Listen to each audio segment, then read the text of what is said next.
জীবনে কখনো হতাশ হবেন না। জীবনে যাই হয়ে যাক না কেন কখনো হতাশ হবেন না। মনে রাখবেন আল্লাহ আপনার রব, আল্লাহ আপনার সাথে আছেন ইনশাআল্লাহ।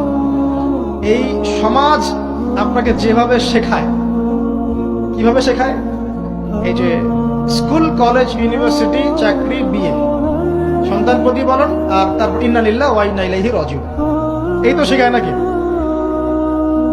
সবসময় মনে রাখবেন যে আল্লাহ রাব্বুল আলামিনের পরিকল্পনাই আপনার উপরে সবচেয়ে বেশি অগ্রাধিকার যোগ্য, সমাজের পরিকল্পনা নয়।